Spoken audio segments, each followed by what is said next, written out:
sheet 10 for TSBP 1112. At the top of it, it should say Hareg Va'al Ya'avor. There are three sections here. There are three different Gemaras. One of them is quoting a Braita, and I'll explain what each of them mean as we get through them. You do need to know all of these very clearly. The first source, which starts with the underlined Amar Rabbi Yochanan Mishum Rabbi Shimon ben Yehud Sadak. Rabbi Yochanan said in the name of Rabbi Shimon ben Yehud Sadak. Now, pay very close attention to this Gemara. This Gemara is possibly one of the top three most famous Gemaras ever. All right, so here we go. Nimnu v'gamru ba'aliyat beit Nitzah belud. The rabbis decided when they were in the loft of some dude named Nitzah. There's this dude named Nitzah. He had a loft in Lud. The rabbis used to hang out there. They decided when they were hanging out there that Kol Aveiro Shabbat Torah, all sins in the Torah. If we say to anyone, a Jew, obviously, right? If you say to a Jew, you have to transgress this Aveira, otherwise I'm going to kill you. The rule is Ya'avor v'al Hareg. The Jewish person is supposed to do the Aveira rather than be killed. However, there are three exceptions.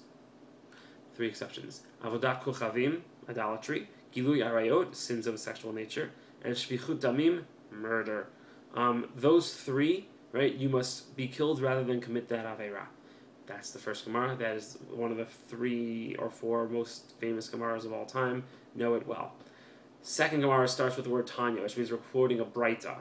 The Braita says as follows. Amar Rabbi Yishmael. Rabbi Yishmael says, Minayin she'emamru lo le'adam avod kachavim v'al teharei minayin she'avod v'al yeharei. Now this is very important. Rabbi Yishmael disagrees with the rabbis from the first Gemara. He says that for idolatry, you're actually supposed to, if someone says, oh, serve this idol, otherwise I'm going to kill you, you're supposed to serve the idol. That's obviously in disagreement with the previous Gemara. Why does Rabbi Yishmael think this?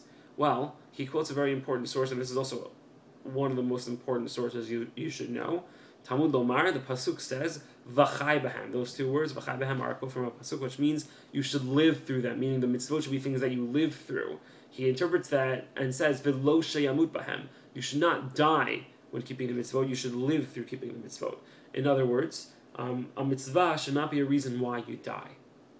So, you should not die. Rather, you should commit idolatry, according to Rabbi Yishmael. Now, an important thing to notice here is that he chose idolatry, meaning he's lenient when it comes to idolatry. You're supposed to do idolatry, not die for it. What might be the difference between idolatry on the one hand and murder and sins of sexual nature on the other hand? The main difference is that idolatry only affects yourself and your relationship with God, whereas murder and sins of sexual nature must involve someone else. So the fact that it's between you and God or you and yourself is an important point that distinguishes it from the other two. That's the second source. The third source is an explanation as to why we insist that you not kill someone else when you're being threatened with death. So, let's read it together. And how do we know that you're not supposed to murder? Meaning, even if someone threatens you and says, I'm going to kill you unless you murder, that you're not supposed to commit murder. So, the Gemara says, Svarahu, it's logic.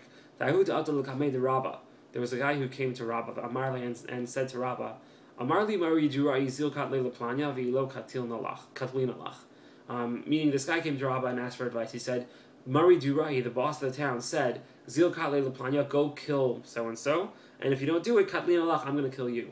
Amarli, Rabbah replied, Liktiluch velo tiktul. Let him kill you, you must not commit murder. Why? Mi yemar de dama didach sumak tfei.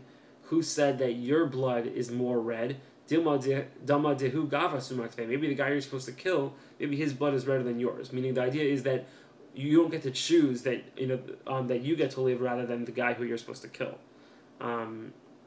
That last line, mi yemar, right? Who says that your blood is redder than the other guy? It's a very famous line. You should know it.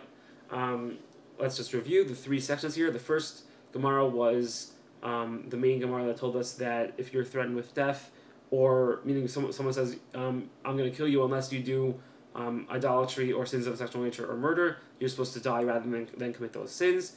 In the second Gemara, which was a Braita, we saw Rabbi Yishmael argue and say that when it comes to idolatry, you're supposed to commit idolatry. We said that the reason might be that it's personal as opposed to the other two. And finally, the reason why you don't kill, even when someone's going to kill you, is that you don't get to choose your life over anyone else's. This has been sheet 10 for 11-12 TSBP. See you at the final. What's up?